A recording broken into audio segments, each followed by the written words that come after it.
Today we get to talk about the power of storytelling with none other than the ultra-talented and multifaceted Michael Hensen. I kind of had a realization a few years back that all of our lives are surrounded by stories.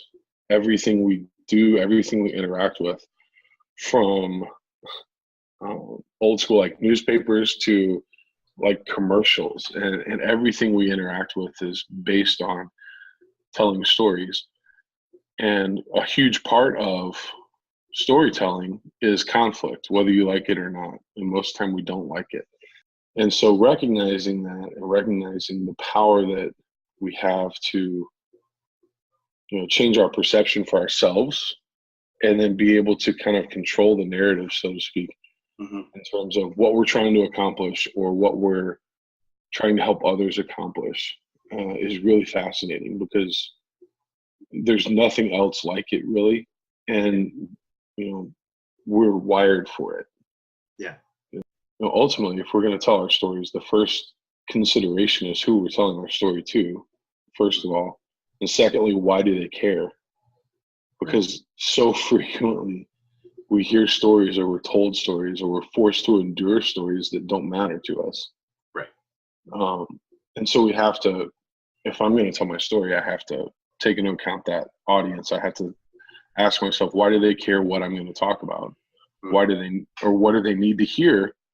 And then I've got to make that connect. It's my responsibility as a storyteller to connect with my audience. It's not their responsibility. They start out owing me nothing. So I have to relate. I have to connect. And I have to get there very, very quickly. So understanding those things is the starting point. The biggest mistake people make when they're telling stories, or when they think I'm going to start telling stories in my marketing or in my personal branding, is that our default is that we tell stories where we're the hero, just like my third grade self, where I'm the hero.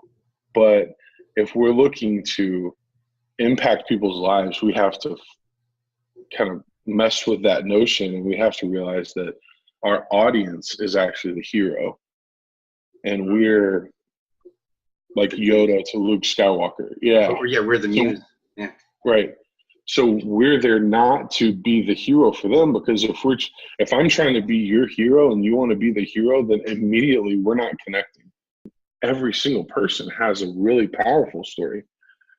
And I think, part of that is to your point earlier, that we've come to believe that our story is somehow inferior to the stories we see other people share, not taking into account that we're seeing a highly curated version of their life, not a authentic version of their life.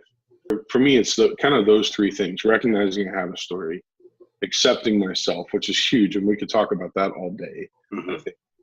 And then just being authentic in the way that you deliver it, and it's all personal. Yeah. It's all based on what you're comfortable with. That self-acceptance thing is huge. And so if people are struggling with that, I feel like that's step one.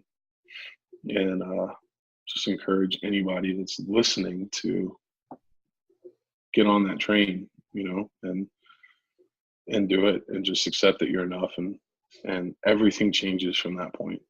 I've enjoyed talking to you a lot, man. You as well. Appreciate it.